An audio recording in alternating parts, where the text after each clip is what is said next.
Boulevard in Los Angeles, near Vernon Avenue, from 9 a.m. to 5 p.m. weekdays. That's 4434 Crenshaw in historic Leimert Park. During the holidays and every day, let's remember, we keep us safe. We keep us warm. We are the safety net. And together, we can cover the unsheltered. Get caught up in the spirit of the season, the spirit of love. Make a difference with your friends at KBLA Talk 1580. That's the sound of the police. That's the sound of the beast. That's the sound of the police. That's the sound of the beast. That's the sound of the police. That's the sound of the beast. That's the sound of the police. That's the sound of the beast.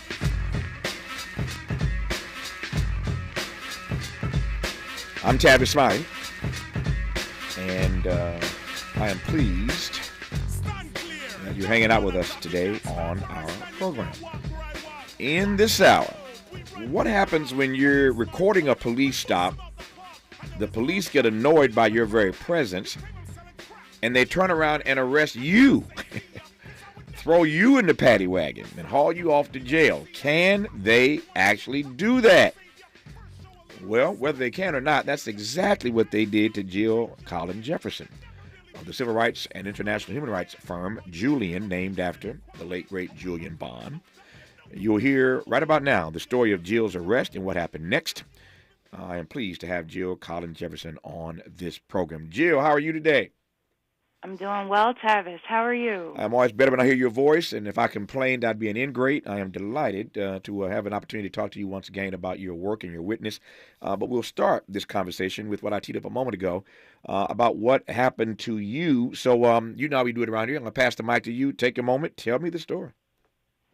Yeah, sure. So this happened in June, and actually happened about a little over a week after Kristen Clark, the Attorney General for Civil Rights, had just come from that town.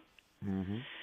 So I had been meeting with her about what was going on, the issues there in Lexington, Mississippi. We've spoken about Lexington before, Tavis. Mm-hmm.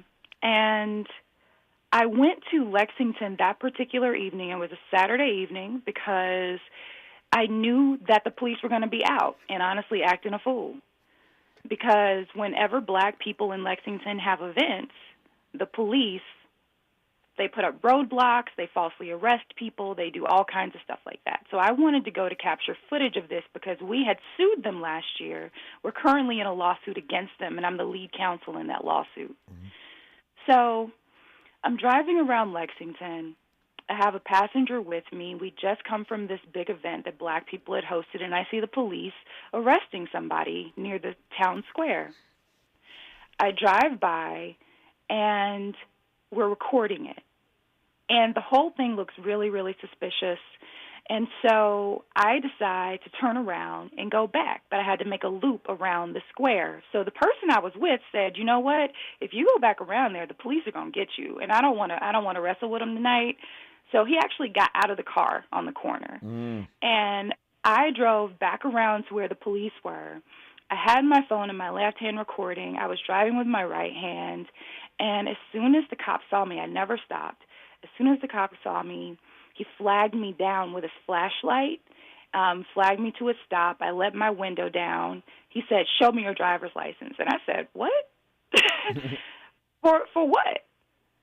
And he said, "Show me your license." And I said, "Is this a roadblock?" He said, "No." I said, "So why do you need to see my license?" And he said, "Why are you recording me?" And at that point, I called my attorney. I stopped recording and called my attorney.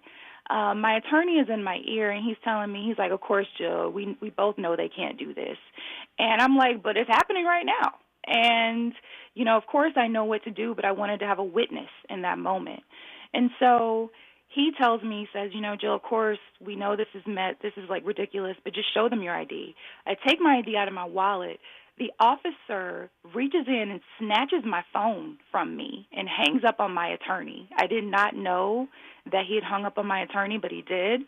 Hung up on my attorney, snatched my ID. He starts pulling at the car door, like yanking at the car door, but the door was locked. So he reaches his hand in my car, unlocks the car door, yanks it open, pulls me out of the car, pushes me up against the car, and starts arresting me. At this point, I see my phone on top of the car, and I'm thinking that my attorney is still on the phone. So I'm yelling at my phone. I'm saying, Mike, I need you to come now. And I look and I touch my phone, my free hand, and it's dead. He's hung up on him. And so they put me in the backseat of the police car. I watched them as they illegally searched my car. They searched my entire car from top to bottom. They went through in my trunk. They went through my briefcase. I did have exhibits for the case against them in my car. They went through everything. Then they went through the driver's side. They went under the seat, and the police officer, this white officer, found my gun. And I heard him say, he said, "Oh, looky here, I sure hope it's stolen."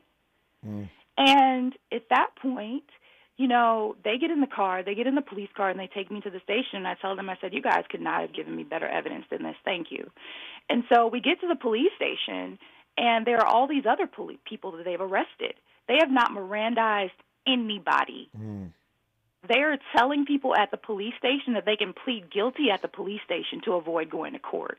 I said, that is not true. That's wrong, They keep threatening me, trying to intimidate me, and tell me they're going to take me to jail. And I said, okay, I'm looking forward to it. And so it comes down to a fee of paying $35 to be let go. And I said, I haven't done anything wrong. I'm not paying you guys $35. And so they took me to jail. All right, that's the backstory. Beautifully told. Sad, but and sick. But nicely told. Now we can start our conversation. You're listening to Jill Colin Jefferson of the civil rights and international human rights firm Julian on Tavis Smiley. What's your quarrel with the world? You're listening to Tavis Smiley.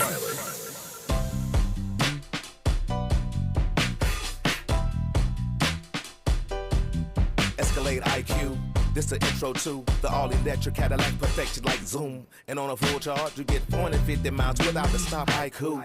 This is what I do. Daddy fat intellect since 92. Linked all the way back, panoramic roof. Come with 24-inch rim standard. Ooh, why? Shawty don't kill him. Cadillac diamond in the back, cold chillin'. And when I'm on attack, on the track is no ceiling. Sky's the limit. You me? Straight drop, no parachutes. Lay lines like a longitude and latitude. Feel it, beloved. Clearly, we're hustling. Bustin', truckin'. Cadillac. For more on the Escalade IQ, visit Cadillac.com. Available late 2024. GM estimate 450-mile range. On a full charge based on development testing and/or analytical projection. Consistent with SCHA 1634 revision 2017 MCT. Range subject to change prior to production. Annual rates may vary based on service factors, including ambience temperature, terrain, battery age, and condition loading, and how you use and maintain your vehicle.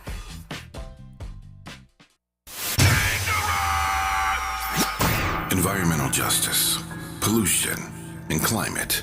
In Los Angeles and across America, people of color are suffering and dying from disproportionate health impacts on a planet that has less than 10 years to prevent irreversible damage. Heat illnesses, respiratory illnesses, water-related illnesses, food system impacts, insect-related diseases, black maternal health, and mental health effects. As the impacts of climate change mount, millions of vulnerable people, our people, are going to bear the brunt of these extreme environmental events, which will likely lead to forced displacement, loss of cultural identity, and other related risks. These realities are as real as rain. Stay tuned to KBLA Talk 1580 for more details about the most progressive multimedia and live events campaign any black media outlet has ever undertaken to combat the climate catastrophe. Experts, events, empowerment.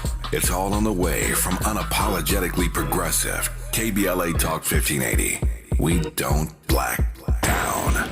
We level up. Level up, level up, level up, level up, level up, level up, level up, level up, level up, level up, level up, level up.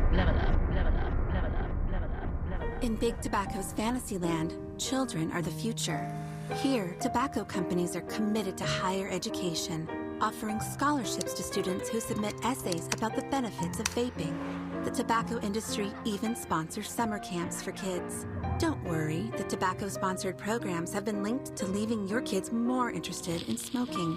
In Big Tobacco's Fantasyland, the world's deadliest industry is your child's friend. See reality at undo.org. Sounds different. This is Tavis Smiley. This is Tavis Smiley in dialogue with Jill Colin Jefferson, who was arrested for recording a police stop in Mississippi, Lexington to be exact. I just asked her at the outset of this conversation to just share the backstory of what happened. She did that quite nicely. Let me just, before I get back to the story and how it ended, at least that part of it, Jill, to your mind, given that you're based in Mississippi, but obviously do work across the country, and we're heard across the country on this program, is this just Mississippi, or is this this kind of reckless behavior, you think, from California to the Carolinas? This is across the country. This is not just Mississippi. I think people pay attention to it more because Mississippi is in it, but this happens everywhere. Yeah. So back to your story. They demand that you make a $35 payment. You have done nothing, so you ain't giving them $35, which I'm sure you could have. But as a matter of principle, you chose not to pay the $35. You mentioned earlier you were seeing all these folk who they've arrested. None of them are being Mirandized. And for those who, I think this got a really smart audience, they know what Mirandized means. But for those who might need a quick refresher course, that means you get read your rights. You have the right to remain silent, yada, yada, yada, yada, all that stuff you see in these TV shows all the time. So these people are not being Mirandized. They're being told they can plead guilty. They're trying to get Jill to pay them $35. She refuses. They haul you off to a jail cell, and then what? Well, it actually ends up being a really fortunate situation. I stayed in jail for 2 days. While I was in jail, I actually was in a cell with some women that I've been trying to contact, women who had been assaulted by the police. Wow. Yeah, it worked out really well. I know the song, There's a Meeting in the Ladies' Room, but I ain't heard the song, There's a Meeting in the Jail Cell. But go ahead, Jill. I ain't heard that track yet, but go ahead. It worked out perfectly. You know, we had been looking for women. We knew that Lexington police officers had been sleeping with women or, you know, trying to sleep with women in exchange for not ticketing them or arresting them. Mm-hmm. And I ended up in jail with 2 of those women that had happened to. And so got their stories, you know, ended up getting one of them out with me. You know, and the whole thing brought more attention to the fact that the thing that I need people to know is that this happened to an attorney who they knew who I was. Yeah. The officers who arrested me knew me.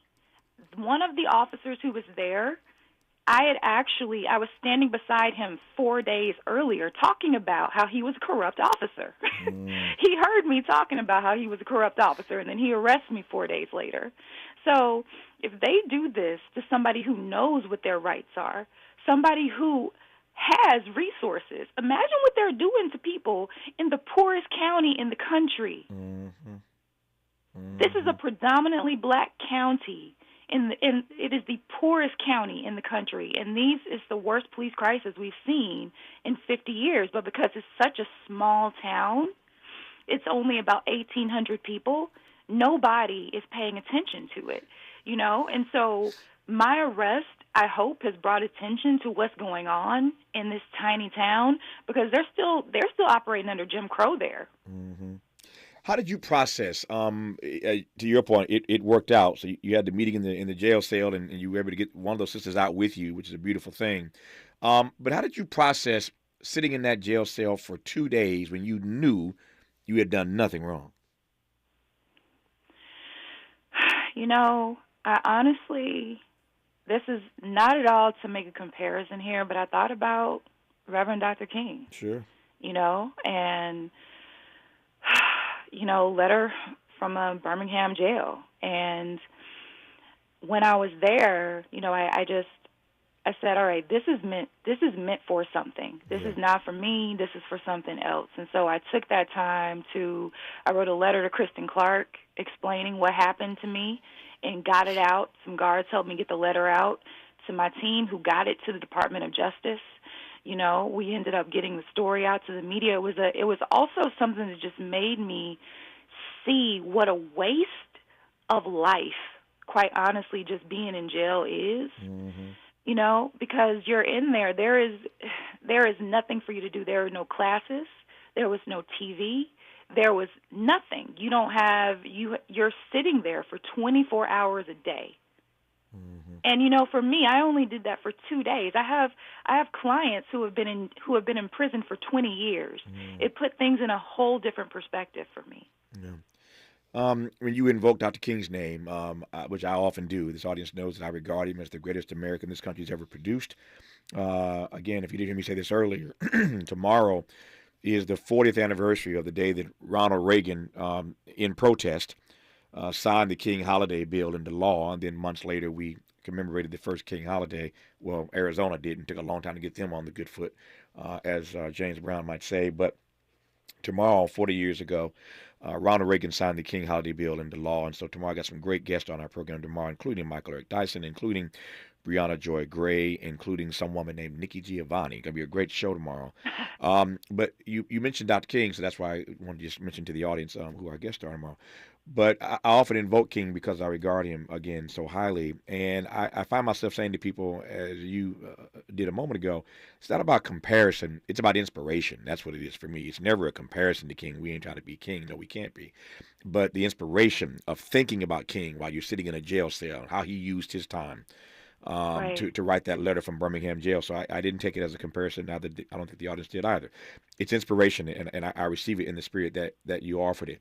Let me just ask this, Jill. I'm always fascinated. Every time I talk to you, I'm always fascinated by you and the work that you do. But principally, I am always inspired by why you do the work that you do.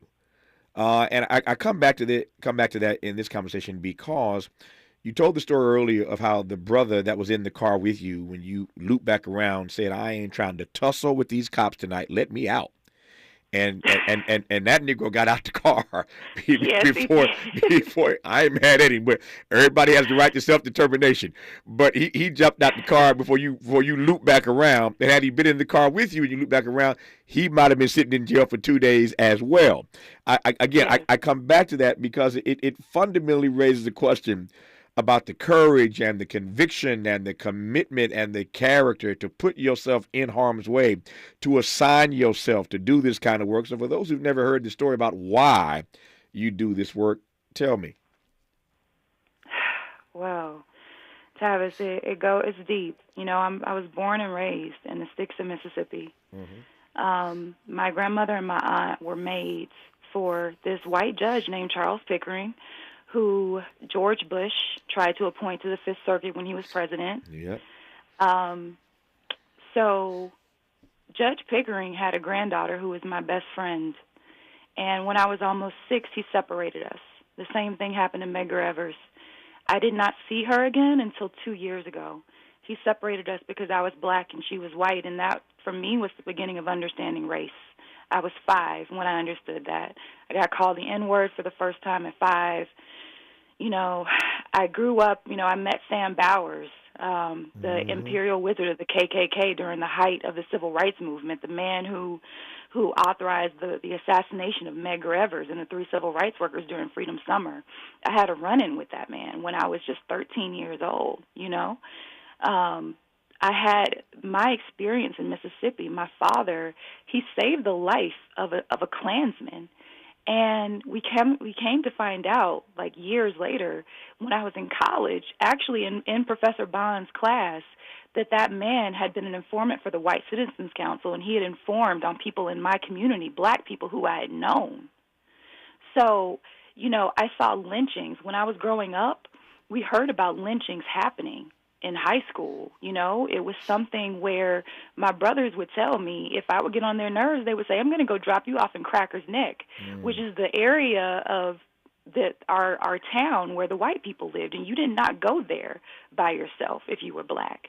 But they would say, "We're going to drop you off there," and that would scare me enough into doing what I needed to do, into doing whatever they wanted me to do, rather.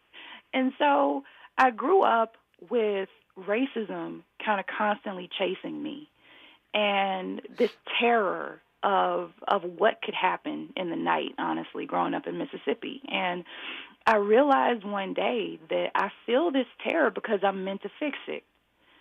That I haven't had these experiences for no reason. And so meeting Professor Bond, he took me under his wing. I met him in college. He told me that my purpose in life was to be a disciple of civil rights. He said because I understood it better than my peers, so I had a responsibility to teach them. After that, I went to John Lewis's office on Capitol Hill and learned civil rights policy and worked on some bills there. And then I went to the White House and worked in, Barack Obama was president at that point, and I became a political speechwriter and was one of 4 speechwriters on his 2012 campaign. And so that was kind of my story, just going from this terror and trying to figure out how to manufacture it into something, into hope and into freedom, honestly. It's the line of the day. I never know when it's going to come. I do 3 hours every day, and at some point there's always something. And most days, some things, plural, but there's always something that I hold on to for the rest of the day and just marinate on. And it just hit me. I feel this terror because I am meant to fix it. I feel this terror because I am meant to fix it. Jill Colin Jefferson. I know a lot of folk who have felt terror, and in parts of my life, moments of my life, I have felt terror. And yet, if I can interrogate that line, that I feel this terror because I am meant to fix it, there are a lot of folk who feel it, but don't have the courage, the conviction, the commitment, the character to assign themselves to fix it. I'm thinking of the first time I met Coretta Scott King. We eventually became friends, but I met Mrs. King for the first time. And I was having lunch with she and Bernard Lafayette, one of Dr. King's lieutenants. Wow. And Bernard Lafayette said to me on the very first time I met he and Mrs. King, Tavis, if you're old enough to experience racism, you're old enough to fight against it. He just put it right out there. If you're old enough to experience it, you're old enough, young man, to start fighting against it. And so he encouraged me to assign myself, as Julian Bond said to you, Bernard Lafayette and Mrs. King said to me, if you, the same frame, if you sort of feel this terror, if you're subjected to this racism, then you are meant to fix it and you ought to assign yourself to do so. Again, I say all that to ask a very simple question, which is, it's one thing to feel it. It's another thing, though, Jill, to assign yourself to do something about it. Not everybody does. Everybody may feel the former, but they don't do the latter. Well, I hear you, Tavis. Like, this is something that I don't feel like I assigned it to myself. I feel like this is my calling. I feel like God called me to this work. This is the thing that gets me going. This is the thing that inspires me. This is the thing that I love most. The civil rights movement is the love of my life. And in all of this, freedom is is the thing that I revere most. And so I want people to feel that. I don't think that it was for no reason that all of these things have happened to me. I think, it's so few people make it out of Mississippi. And I just saw, God didn't put all of that behind somebody for them to just, not do anything with it. And so that's kind of how I see it. And so I appreciate your saying that. No. How what does freedom mean to you? How do you define freedom? That's a word that we often use. And I'm not sure there's necessarily a universal definition to it. I have my own. But I'm curious as to yours. How does Jill Colin Jefferson define freedom? What's freedom mean to you? Yeah. So just to make the distinction between how people a lot of times think about freedom. They think about freedom as being free from something. I don't see freedom as being free from something. I see freedom as a thing in and to itself. I see freedom as something you're going to. Like, you are free to live in bliss. You are free to do whatever you want to do from day to day without the police just barging into your life unnecessarily. You are free to have life, liberty, and the pursuit of happiness. That is what this nation guarantees. And so that's how I think about freedom. I don't really think about, getting free from something, because that's always, it kind of burdens freedom, and it limits it. It doesn't show all that it can be. Freedom is everything. It's the horizon. And so that's what I think about when I think about freedom, and that's how I see it and how I define it. Yeah. I'm wondering whether or not, writ large, you think black folk in this country, say nothing in Mississippi, but black folk in this country will ever experience that definition of freedom. I do. I do. And that is part of what my work is not just to end lynchings. The goal at the end of the day is to foster freedom for every person. And for me, that is the goal. That is, in 30 years, that's what I want to see. Mm-hmm. And yet, 3 decades from now, we'd have to be in a far different place than where we are now. Your earlier comment was that we are, in many respects, experiencing the worst police crisis that we've seen in generations. That's a far cry from this bliss you're talking about experiencing 30 years from now. It is. It's very far. But the work that we do every day gets us there. You know, when I was in Congressman Lewis's office, I once asked him, I said, what did y'all do between the wins? Because, you know, people focus on the events of the civil rights movement, this victory of the Birmingham bus, of the Montgomery bus boycott, the victory in Birmingham, you know, and Bull Connor, and you know, Selma. People focus on the victories, but there were years, several years in between these things. And I said, what did you do in between that time? And he said, we kept the faith, and we kept working. And so that's what I think about. We're so far from it, but we have seen small victories. And I believe that some more victories are coming. I think they're coming soon. And what I'll also say is, in the fight that we have, you know, so much of this stuff, part of the fight is bringing awareness to this. So even this conversation, Tavis, is a step forward because it's bringing more awareness to what's going on. There's more conversation to have, more awareness to bring to light. Glad I got another half hour with Jill Collins Jefferson. You're listening to Tavis Smiley. Interrogating and unpacking. That's what we do around here. You're listening to Tavis Smiley.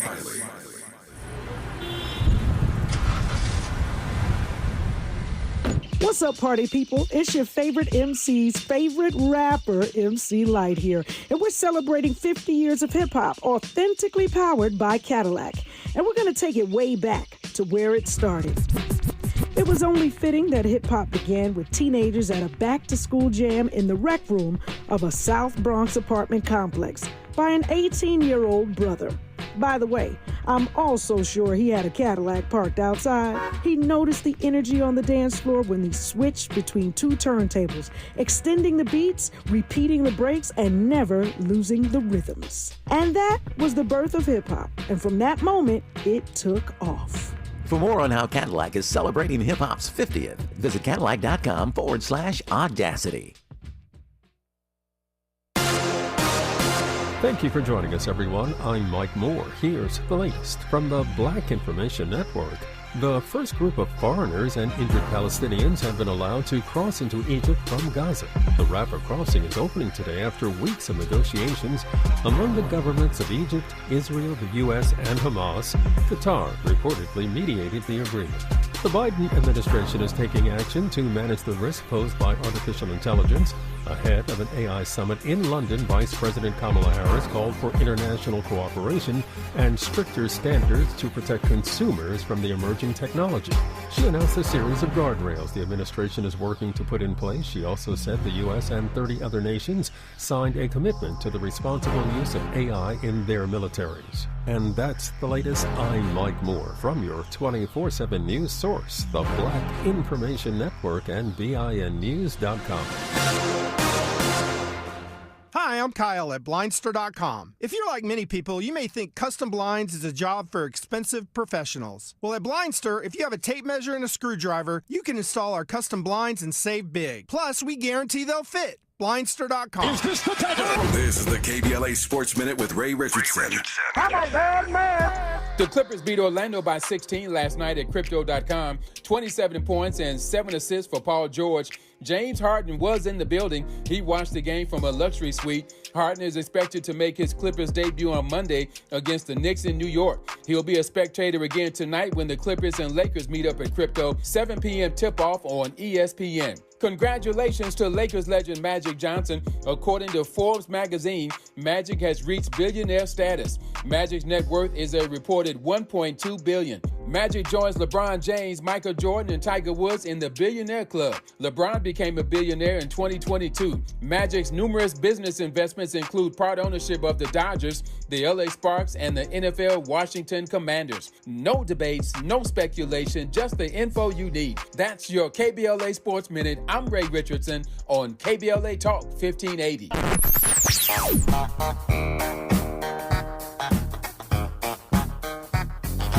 This is KBLA Talk 1580. Talk radio. That's music to your ears. We're unapologetically progressive. KBLA Talk 1580.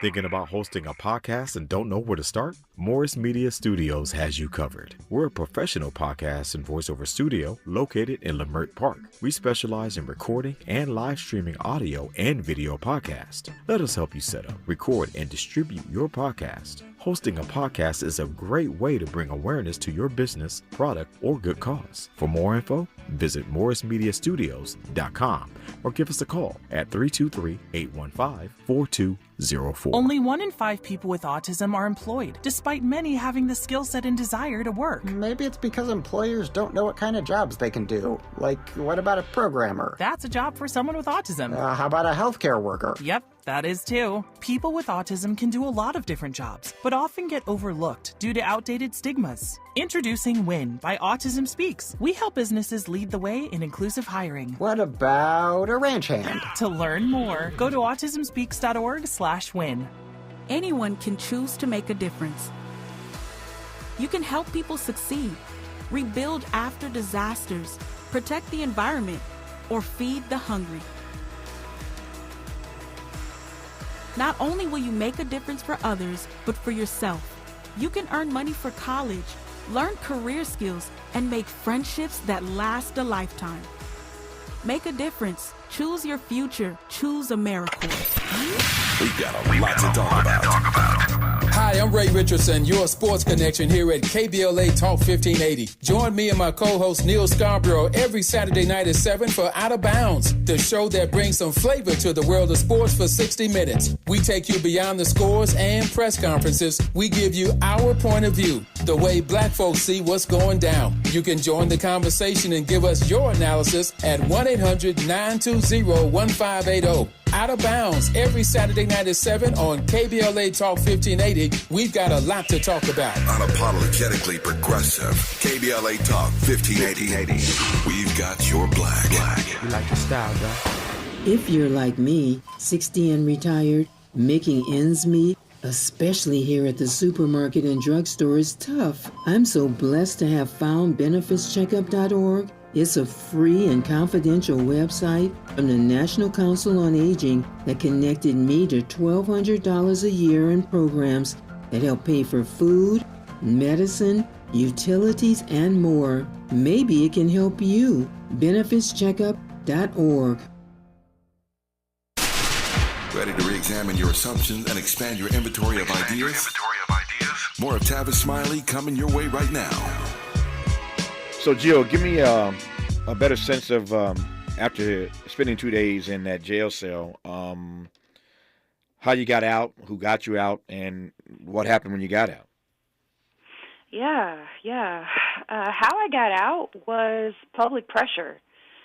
The fact that I was in jail, it was all over the news, and people were calling the sheriff, people were calling the police.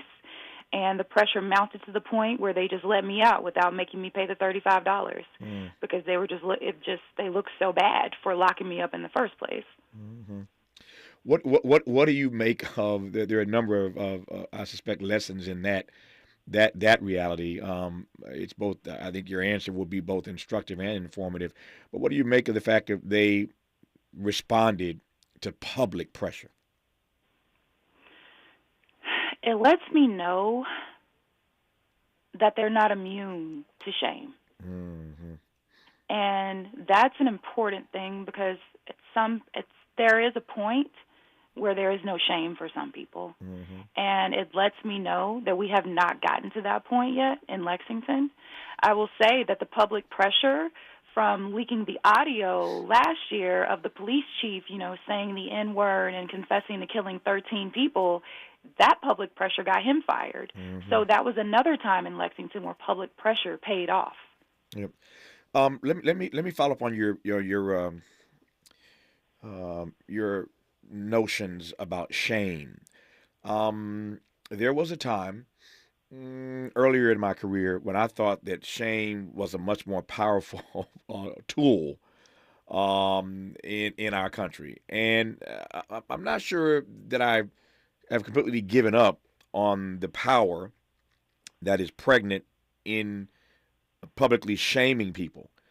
I'm just wondering whether or not we've gotten to the point where officials and electeds are so pompous, so arrogant, so brazen that even shame isn't the effective tool that it used to be. I'm thinking of Tommy Tuberville, out of Alabama, and other public electeds who are just so far gone. I mean, you can't shame Tommy Tuberville. You can't shame Matt Gaetz.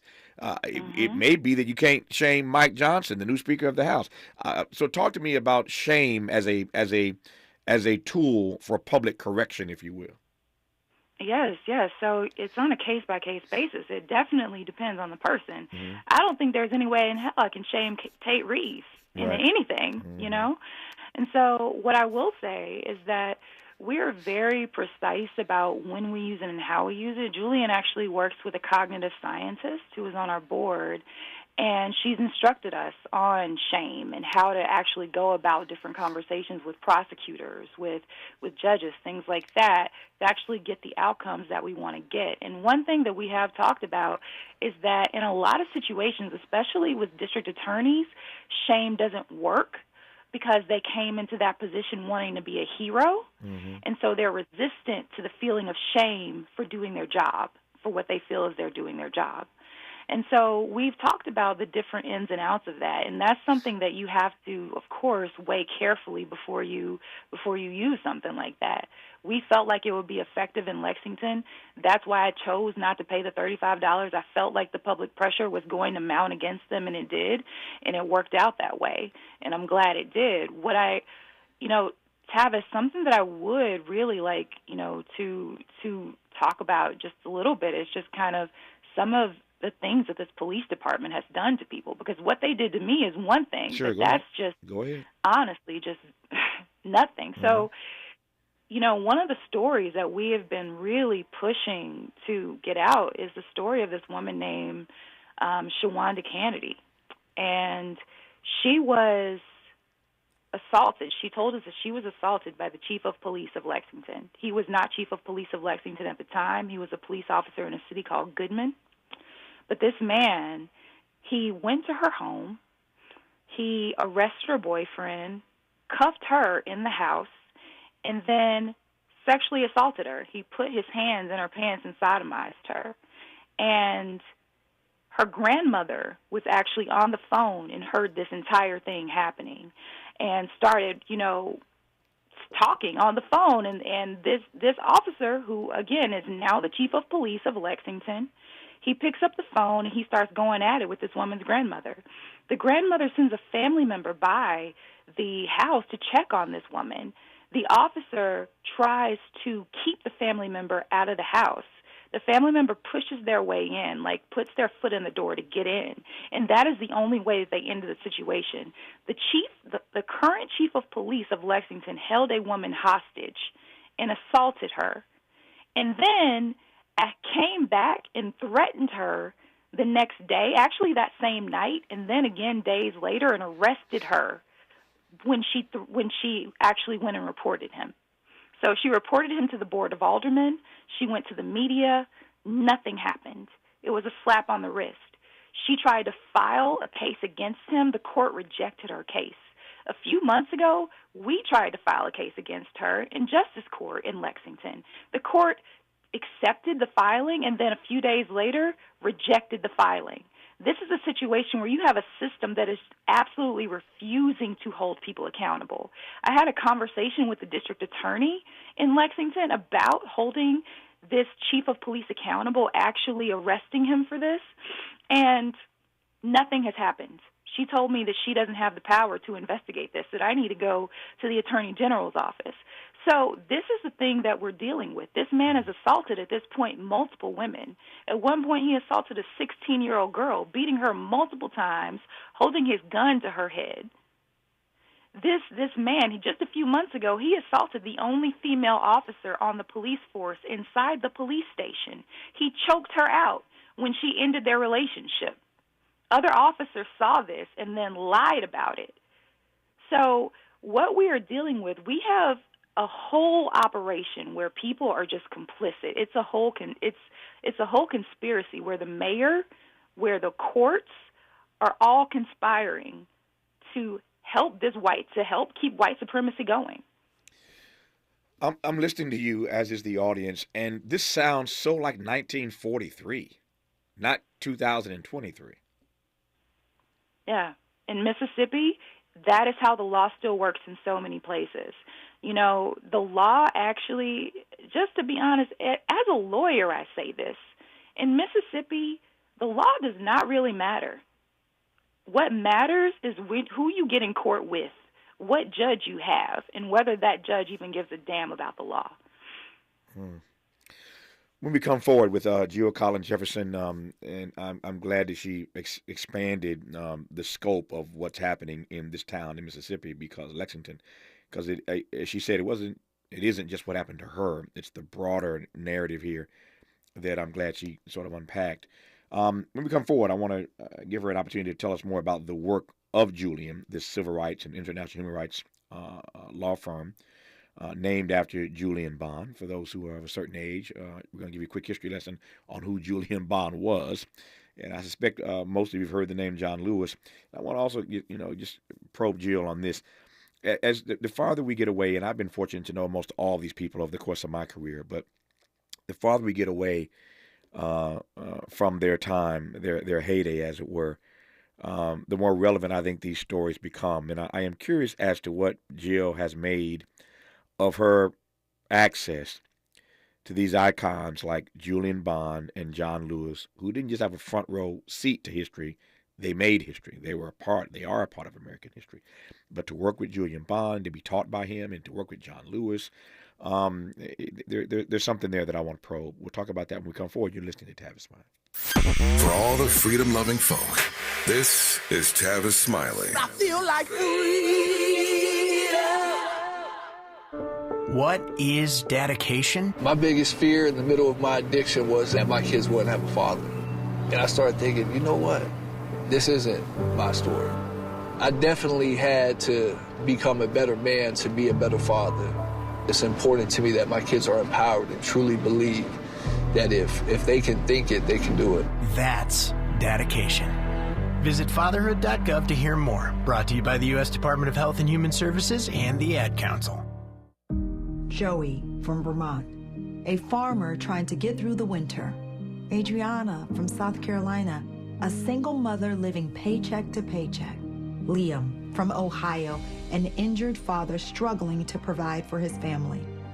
Hi, I'm Shanola Hampton, and I support the Feeding America network of food banks because they help provide over 6 billion meals to people in need each year. Learn more at feedingamerica.org. KBLA Talk 1580. We've got a lot to talk about. Hi, Maisha Cairo here, KBLA, live at Chase Bank on Crenshaw and Vernon for the In This Together tour with female business owners, a day of empowerment, community panels, and best of all, tips on building business from marketing to capital. I was able to speak with one of the panelists, the owner of Kids Love. Take a listen. So Kids Love, KIDSLUV, is a first-to-market zero-sugar, vitamin-enhanced functional beverage for kids. So the zero sugar is really important because if not, the sugar gets on the teeth, it can cause cavities. So as a mom, I love this vitamins and hydration in one. Tell us what's happening here with Chase Bank today. So I would say, I think what Chase is trying to do is create a community actually for entrepreneurs, a place where people can go. They have the space to do it. It's a beautiful space, and to be able to have these conversations. There are so many benefits to being a women-owned and certified business, from a standpoint of getting into stores, not paying the slotting fees of what it takes to be in stores. So I think Chase is trying to bring awareness to a lot of the things that people just don't know about, that not only the bank can help, but outside of the bank, their relationships can help create. That's beautiful. And I know, this is how we build equity in communities of color, is kind of spreading that information and that knowledge. So thank you for being here today and doing your part and letting these women know that it is possible. For KBLA 1580, I'm Maisha Cairo in the community with Chase.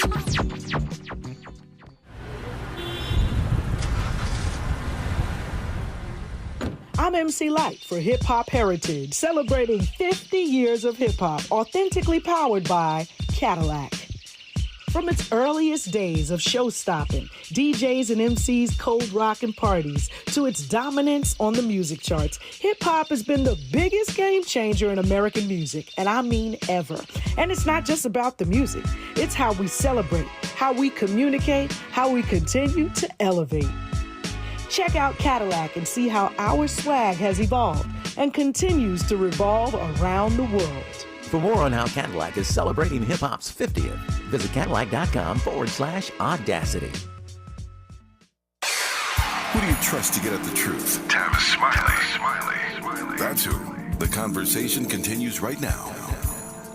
I want to talk about the work of Julian in a moment, Gio, Colin, Jefferson, but let me just start by asking how you process. I mean, I've been very fortunate in my career to, talk to a lot of people and befriended a lot of people, and certainly those in the civil rights movement are at the top of my list of people that I have been blessed to get to know. But when you're hanging out with Julian Bond and you're hanging out with John Lewis, what's that like? It's incredibly humbling. You really, really, really, you feel, how much more you can do in this life, quite honestly. It's just so many other issues pale in comparison when you're talking to them.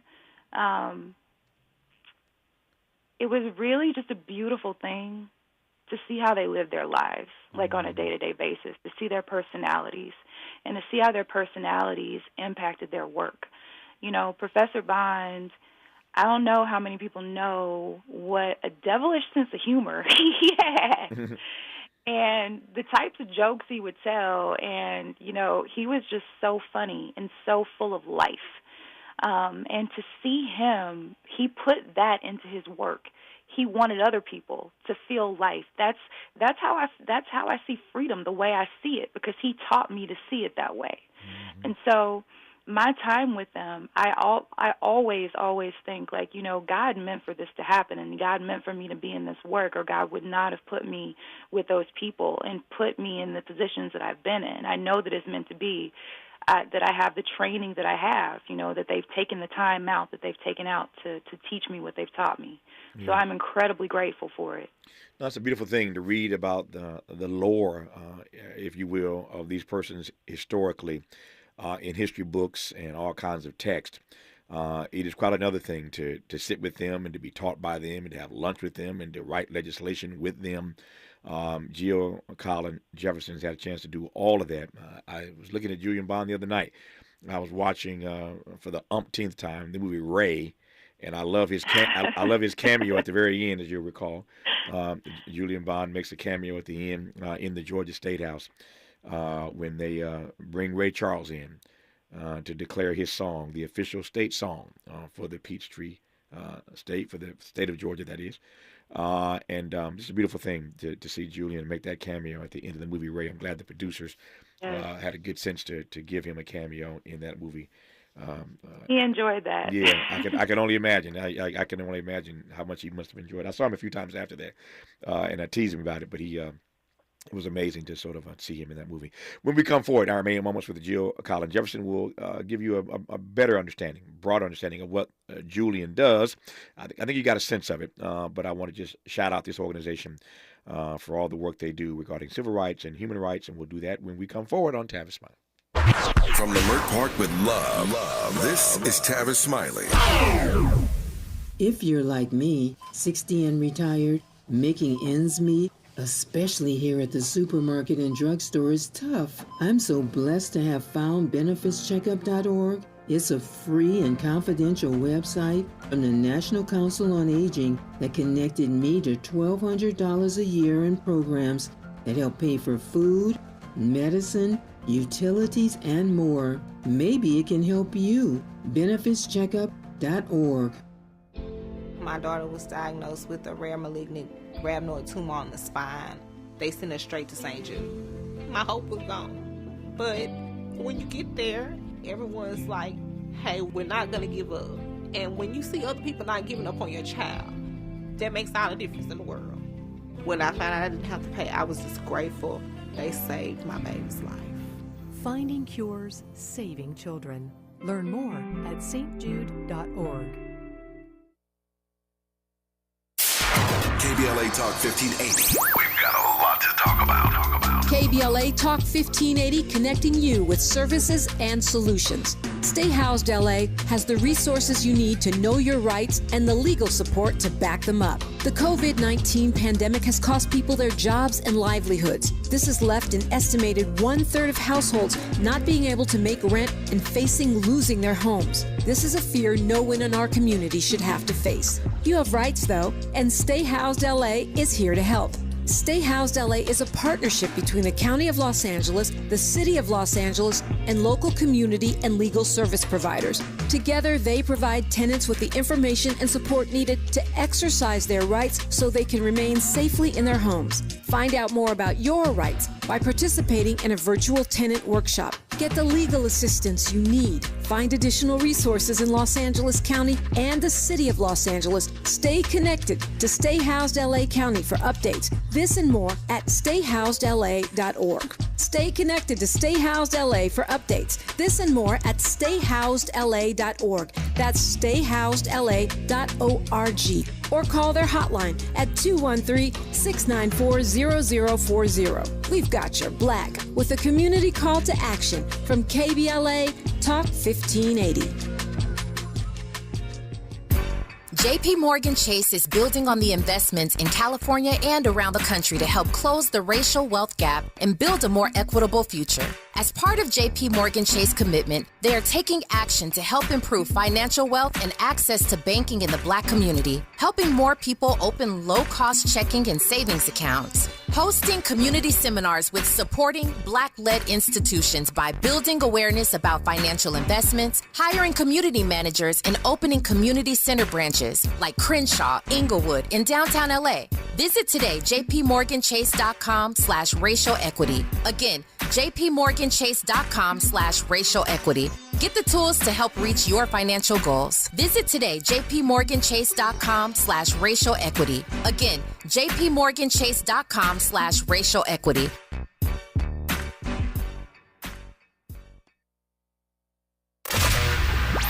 Smart talk for curious people just like you. You're listening to Tavis Smiley. Tavis Smiley and Jill Collins Jefferson, who is a bad sister. She is the founder of Julian, a civil rights and international human rights law firm. And we've been listening in this hour to her story of what happened to her, the arrest for literally filming a police stop. And she found herself in jail for 2 days around that. But more broadly, we've been talking in this hour about the work that they're doing in Lexington, Mississippi, and beyond on behalf of everyday people. So, Jill, I want to close our conversation by giving you a chance just to brag a bit about the work of Julian. Yeah, thank you, Tavis, for that. So Julian, we're a nonprofit organization, and we do 4 things. We do litigation, we do organizing, we do policy, and we also have a focus on innovation. And that's because we believe that those 4 things together are going to create that kind of freedom that we talked about earlier. So that's our focus. We are the only organization in the country that has a focus on modern-day lynchings as well. We are focusing on lynchings that have happened to black and brown people after the year 2000. That is one of our areas of focus, in addition to pretty much any other area of discrimination. But I can tell you that the work that we do is pretty much on the front lines. My team, we're often in the field investigating lynchings. We're often, trying to infiltrate, families of lynchers or hate groups or things like that. The work is incredibly, incredibly dangerous, to the point where we often have to hide people. We often have to switch cars and sneak in and out of places to do the work that we do. It has to be covert most of the time. And in all of this work, we cannot do it if people don't support us. And I think in saying that, Tavis, I want to thank you for your support, because there are so few people in the media who give voice to black women who are leaders in this fight. It's usually almost exclusively men. And you've had me on your show multiple times to talk about these issues, and I appreciate that. Just know how much I appreciate you and the voice that you give to these issues and all the work that we are doing on the ground. Most of our work, we're a very young organization. We were founded in 2020. Largely our work focuses on Mississippi right now, but we've gotten some great policy wins in Virginia. We've also gotten some great wins in other states, and I'm just really, really, really excited to see how far we're going to go. I see Julian being the future of civil and human rights in this country. I celebrate your work and your witness, and you will always have an audience on this program so long as I am hosting it, because I want to make sure that the word is out about the issues that you're covering, the realities that we as black folks still subjected to. I suspect there are folk listening right now who were thrown off when you referenced modern-day lynchings. Yes, they still happen in this country in various spaces and places, and thankfully Julian is there on the front lines doing the work to make folk respect the humanity and dignity of folk who look like you and me. Once again, Julian is a civil rights and international human rights law firm. Its founder is Jill Collins Jefferson. Google it, read about it for yourself, support him if you can. But Jill, always good to have you on this program. Again, celebrate you and all that you are doing, and stay strong and stay safe. Thank you so much, Tavis. It's my pleasure. Good to have you back on. That's our program for today. Back here tomorrow. Michael Eric Dyson, Brianna Joy Gray, Nikki Giovanni. Should be a great show tomorrow. Until then, thanks for tuning in. And as always, keep the faith.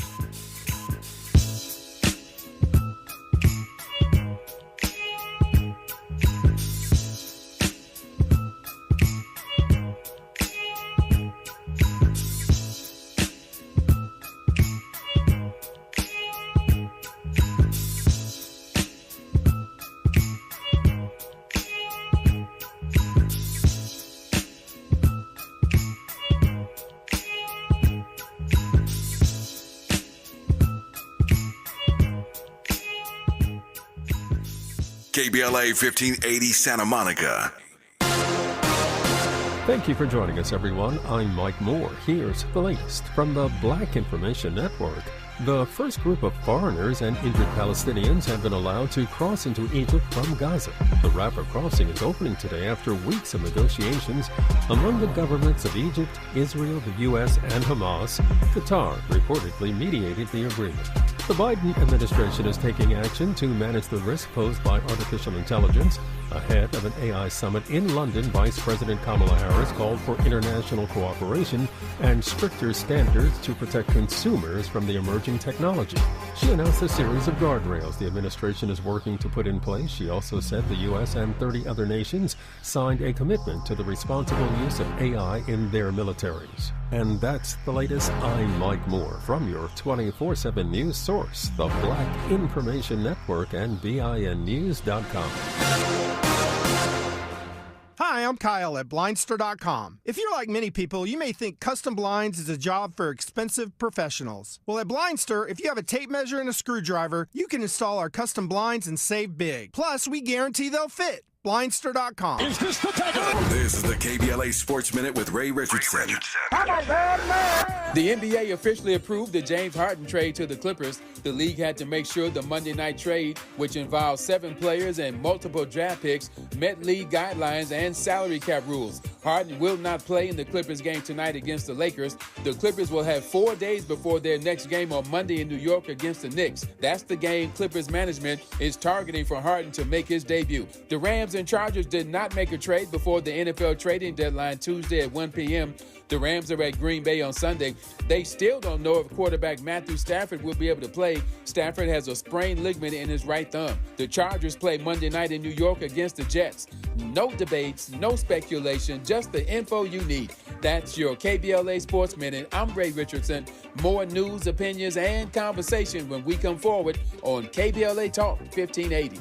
KBLA Talk 1580 invites you to join us in celebrating the season of giving by being part of the solution. As we enjoy great food, family, warmth, and well wishes in whatever our festive tradition may be, we share the beauty of the season by reaching out to the less fortunate. Please help us to help others with the KBLA Cover the Houseless Cozy Community Coat and Blanket Drive. All you have to do is drop off new or clean, gently used winter coats and blankets in the KBLA lobby during business hours, now through December 20th. All of the coats and blankets will be donated to unsheltered individuals and families experiencing houselessness. Simply bring your donation to 4434 Crenshaw Boulevard in Los Angeles, near Vernon Avenue, from 9 a.m. to 5 p.m. weekdays. That's 4434 Crenshaw in historic Leimert Park. During the holidays and every day, let's remember, we keep us safe. We keep us warm. We are the safety net, and together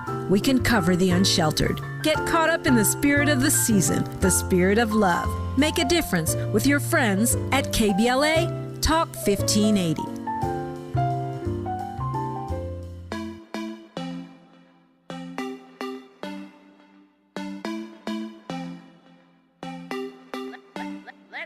Welcome forward now. You're listening to the Millionaires Roundtable. I am your host, Lynn Richardson, here on KBLA Talk 1580, and we are creating millionaires, one family at a time, one day at a time, $1 at a time, and one dime at a time, and that means you. So you've heard me say so many times, I've said it before, I'll say it again, homeownership is the foundation for building wealth. Yes, even in an inflationary economy. We have been talking about what it's going to take to get to the next level. I have been sharing basically what we've all known, and that is since World War II and even before, but specifically after World War II and after the onset of Jim Crow and many other systematic biases that were put in place, African Americans have been, and continue to be denied access to home ownership. Right now, African American home ownership is at about 44%. Compared to the homeownership of white Americans, and that's somewhere around 75%. We know that the average net worth or the median net worth of an African American household is about $10,000, while the median net worth of a white family is over $100,000. And I want to just interject there for my brown brothers and sisters, Hispanics, the median net worth is somewhere around $20,000. So on the scale, when you look at net worth, African Americans fall far behind, and we are not even beginning to tip the scale in terms of home ownership. So yes, home ownership is the foundation for building wealth. While interest rates have skyrocketed, and really they have not skyrocketed, 6% isn't bad compared to 9 and 10%. Is what they were when I came into the mortgage industry over 23 years ago. And from what I understand, they were even higher than that. They were 15 and 16%. What are y'all going to do when interest rates get 15 to 16%? Let me tell you what you're going to do. You're going to keep buying real estate because home ownership is still the foundation for building wealth. And what it requires now is that we have a strategy. Here to talk about home ownership and what to do in an inflationary economy is my sister, your icon, our legend, my friend, MC Light. Welcome to the roundtable, MC Light. Thank you. Thank you very much. It's a pleasure to be with you. And Yes. This topic. Wow. Yeah. You know, I have been asked to speak on various platforms because people are in a panic. Gas costs $1,000 a gallon. But I keep telling people, go get your money back. If you have a home-based business, every time you get in that car and you drive that car for business, you can now track that mileage. And when it's time to do your taxes, you're either going to take the mileage deduction or you're going to take the expense deduction. And I would imagine right now is a time to go on and take that expense deduction. And for everybody who's buying a new car, make sure you are buying it with the right intentions. And if you do have a home-based business and you know you have to move around, then go on and lease the car in the business name, make the entire thing a tax write-off, and go from there. So there are ways to manage during an inflationary economy. And although we're talking about home ownership, like, I just wanted to share that example because the truth is we are not in shackles. We are not in bondage. We can make choices and we can be free. So home ownership, that's the one consistent, you know, the stock market is up and down. We don't know what's going on with it, although I still suggest dollar cost averaging and continuing to put your money in the stock market or your mutual fund or your ETF or whatever method you have chosen to invest for long-term purposes. But for today, keeping your eyes on the prize is important, and homeownership is a part of that prize. And like, ever since you've been in the public, you know, basically space, you've understood the importance of homeownership. How do you think this is working in your life and in the lives of just the general public right now today, given all that's going on?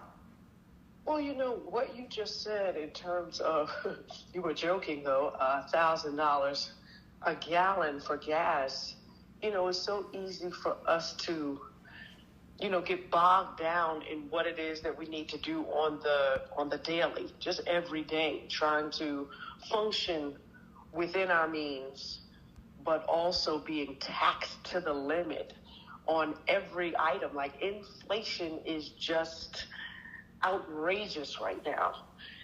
Even in the midst of all of that, you can still have a goal to buy a home. And, you know, I talk a lot about those first-time home buyers, but then there are those who had a home and lost their home, who are really gun-shy about owning anything, which now we need to help them work up the courage and the stamina for what is next.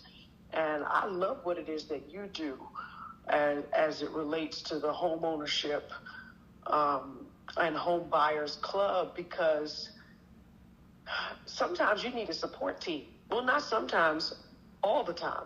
You need a support team to tell you the things that you don't know and to make you aware of all of the ins and outs.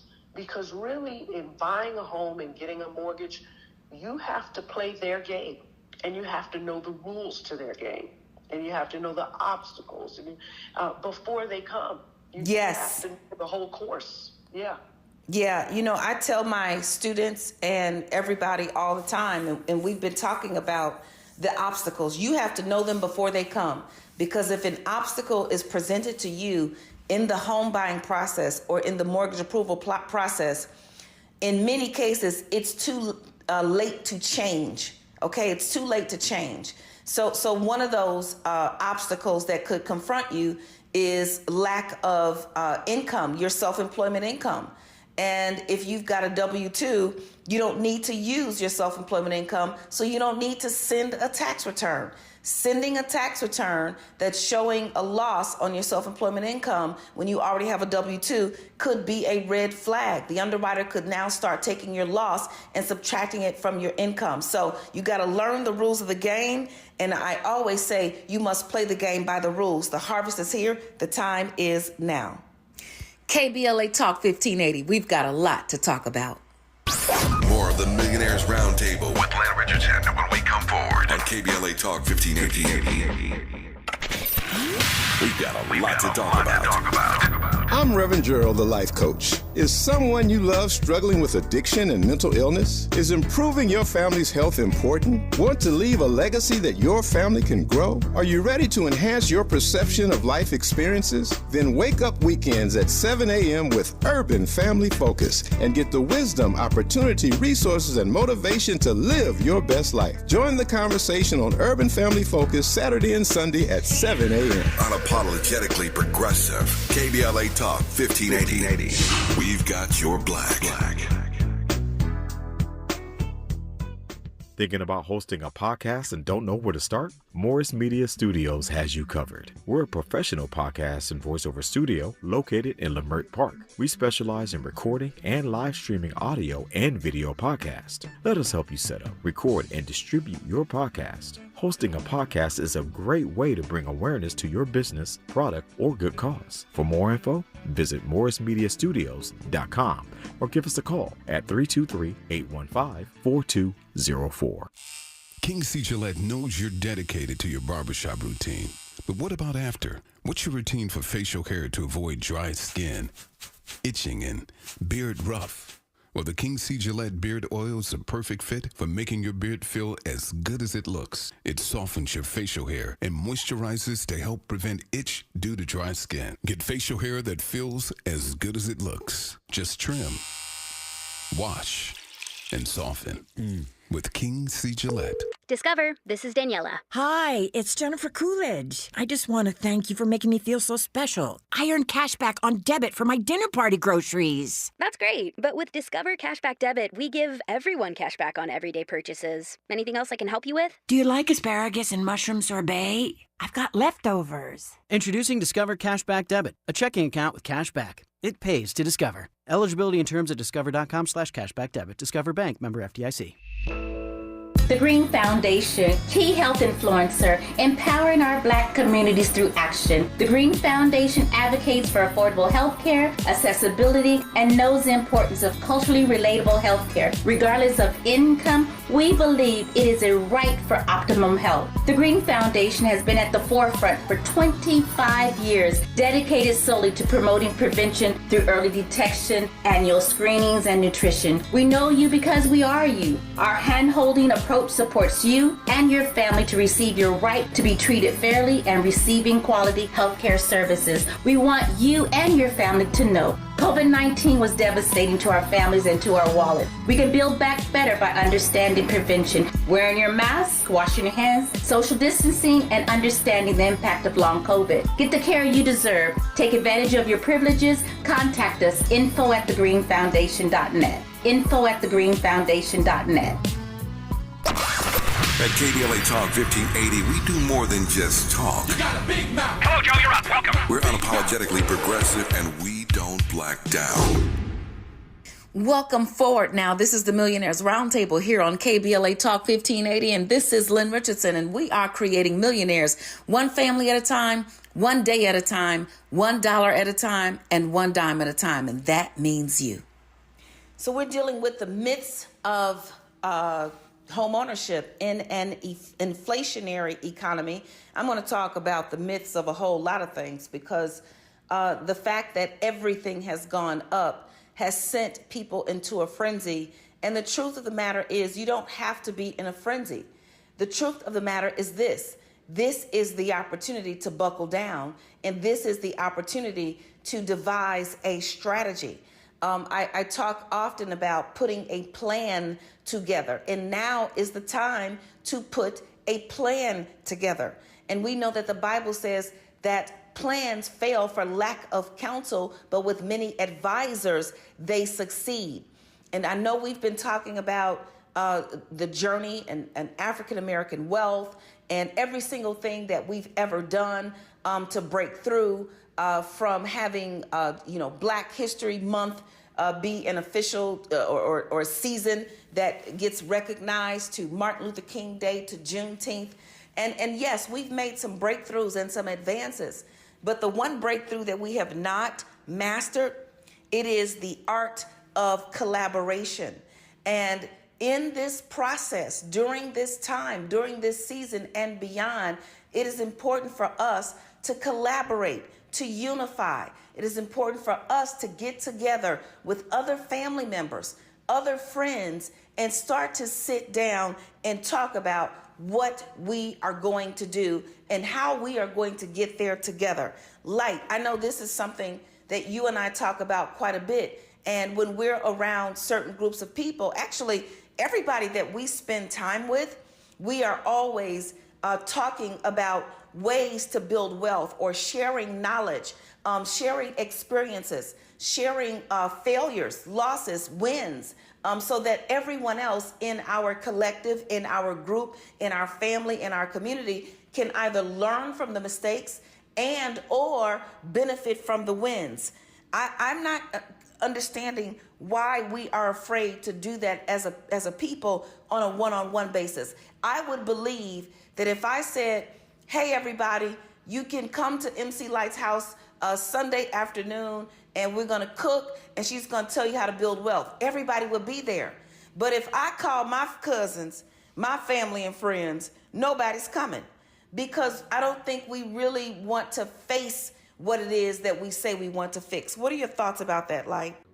There's really no easy explanation for that. And I completely understand when you say it's almost like a community. We want a community of folks to be able to, and that's everywhere. That's not just us and our community, but communities everywhere to be able to take advantage of information that they may want to share or may not have and be able to receive. And so, for me, it's all about each one teach one. And I guess in a setting with many, people can somewhat hide. I remember hearing a saying not so long ago where you can be intimate in a huge crowd of people, but it's very hard to be, social on the other side of that. So if you're in a big crowd, it's easy to just, to be. And if you're in a smaller crowd, it leaves more room for you to, possibly be called out on what it is that you don't know. But I don't think that's a bad thing. I think this is a time when people can speak up and gain more information that can be empowering to what it is that they're trying to accomplish. And homeownership, as you can tell many people, it's not an easy thing. Getting a mortgage has become, and from my understanding, was always difficult, but has become even more difficult for those of color. And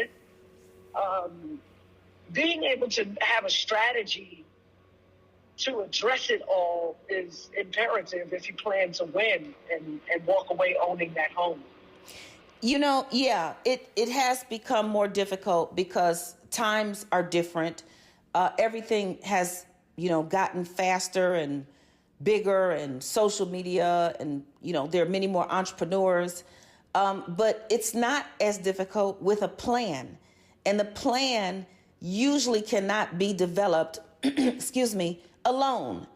And so, I hear what you're saying, like, about if you're in a big group, you can kind of just be and get lost. If you're one-on-one, you may be called out. I'm not even really speaking about, getting everybody together and telling them what they're doing wrong. I'm talking about getting everybody together and those who are doing it right, sharing what they're doing right and how they did it. And then saying to those who are trying to get it right, hey, you need to try this.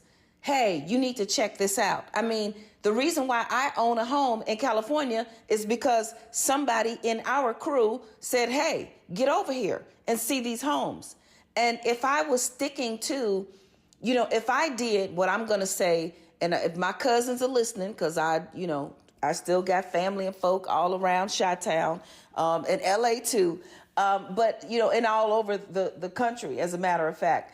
I'm not speaking to anybody specifically. I'm probably talking a little bit to everybody. So don't say, well, Lynn got on the radio and started talking about me.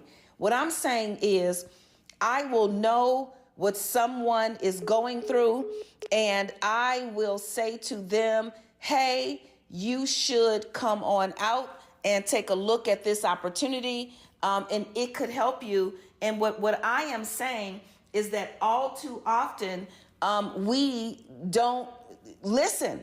It's just as simple as that. And for me, it's not so much about you thinking you know what's best for you, because if you knew what was best for you, you'd probably not be in the situation that you're in. I'm talking about learning something new that could work for you, learning something new that could benefit you. I thought I knew what was best for me, and I was not going to own in California because I did not agree with the high cost of real estate. However, when I was going to buy something in Chicago, I was going to buy something very close in price, but it had no comparison in terms of value. It had no comparison. There was no comparison in terms of resale value. So because I was open to hear something that could benefit me, I made a my husband and I made a good decision, and we fell into a gold mine. We bought our house during the top of the second shutdown of the pandemic, January of 2021. Interest rates were low.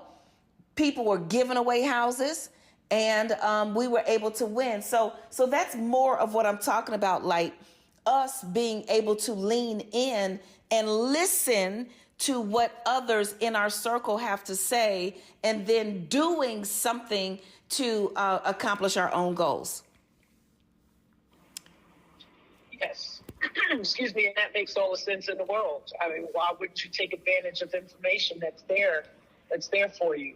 I think lots of times we're in the presence of enormous mentorship, and we're not even aware of it. And you know what? That is it right there. And so I'm going to step out on a limb here, and I'm going to say the number one reason why Black wealth is moving backwards instead of forwards, the number one reason, there are lots of reasons, racism, all that stuff, integration, disintegration, okay? Discrimination, elevation, and communication. But the number one reason is because we don't work together. But the harvest is here. The time is now. Let's talk about real estate, real estate, real estate.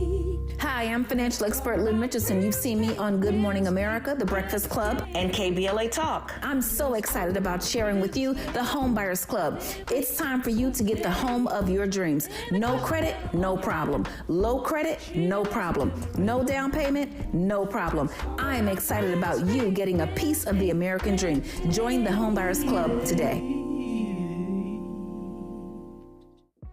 Who should you go to for financial advice? Author, TV personality, and celebrity financial coach, Lynn Richardson. Let's bring in financial expert Lynn Richardson. My girl, Lynn Richardson. We have Dr. Lynn Richardson. Good morning. Financial expert Lynn Richardson. Lynn knows what's up. We're joined by financial expert Lynn Richardson, author of Get Your Money Back, Tax Deductions You Never Knew About. Be at peace with the money that you have, because everybody knows money cannot buy happiness. To learn more about Lynn Richardson's webinars, books, and online courses, please go to lynnrichardson.com.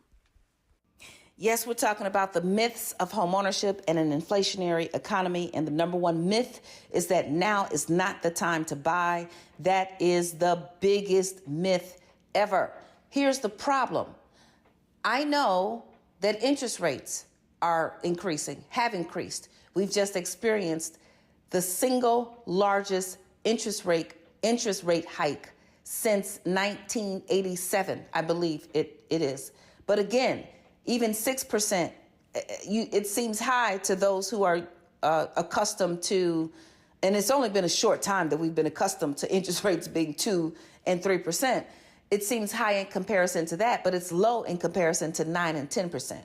So for that reason alone, it is a good idea to start your plan to buy today.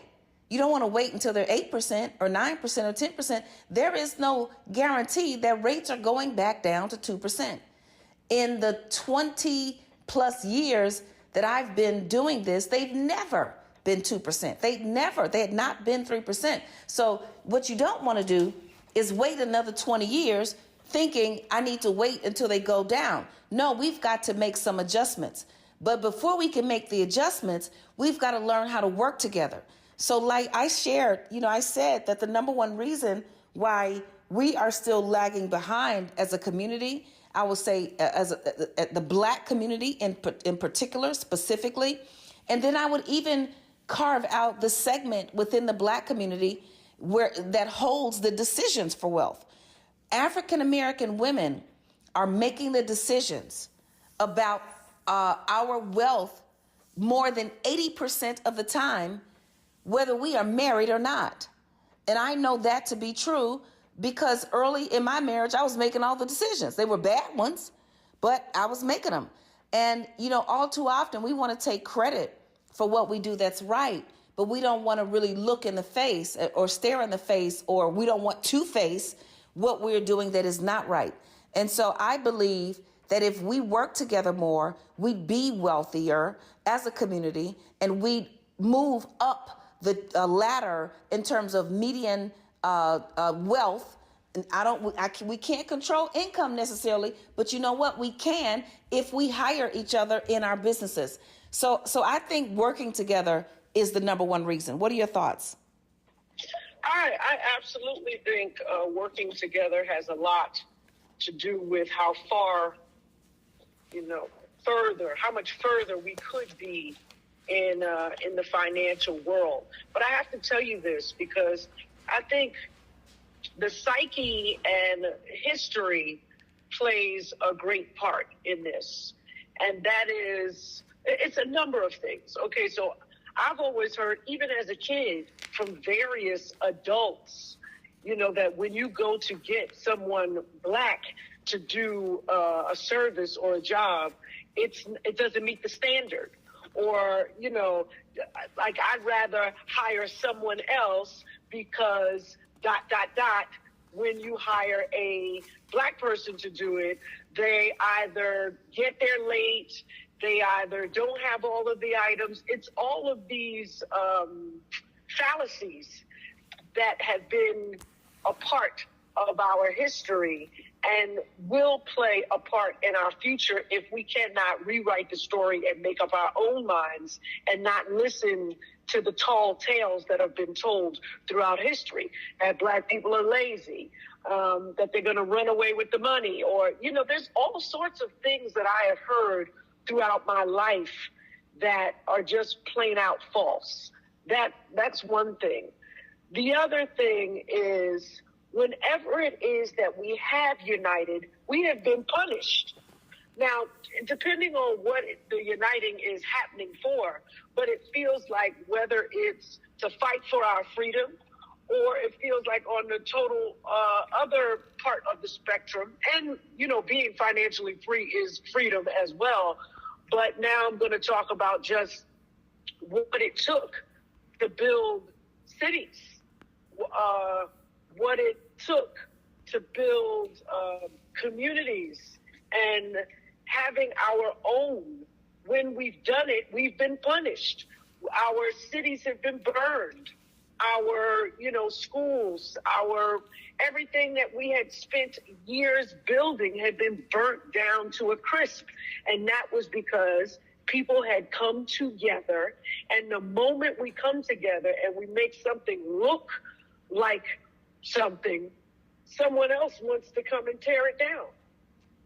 And so that can remain in the psyche. It's like, you know what? Instead of us all trying to work together, let's work separately, and maybe we can all get somewhere and not look so attractive that we wind up under the gun and scrutiny of others that want to come and damage and destroy what we have. That sounds plausible. And from a global view, I think we could look back, or even right now in the present, you could just look back to yesterday as the past and say, that could be a reason. But I don't think we fail to work together because we think somebody's going to tear it down. But you know what? The harvest is here and the time is now. We're going to keep exploring this. KBLA Talk 1580. We've got a lot to talk about. Lynn Richardson is making millionaires. One family, one day, $1, one dime at a time. You're listening to the Millionaires Roundtable on KBLA Talk 1580. I'm Amber Payton. Here's the latest on the Black Information Network. A Connecticut police officer is suspended after using a taser 3 times on a robbery suspect. In police body cam video of the incident released Monday, Officer Nicholas Quijas can be seen tasing 33-year-old Jarrell Day, who was black, after he'd been subdued and was begging him not to use it again. The family of a black Mississippi man killed by a Jackson Police Department vehicle didn't find out about it for 6 months, and now they want the Justice Department to investigate. 37-year-old Dexter Wade was walking when he was hit and killed in an accident back in March. Police say they tried to notify the next of kin but had outdated contact info. The family reported Wade missing while his body was buried in a field. Police say officers didn't realize the missing person was the same as the man killed. Now the family wants Wade's body exhumed and an autopsy conducted. That's the latest. I'm Amber Payton on your home for 24/7 News, the Black Information Network. Hi, I'm Kyle at Blindster.com. If you're like many people, you may think custom blinds is a job for expensive professionals. Well, at Blindster, if you have a tape measure and a screw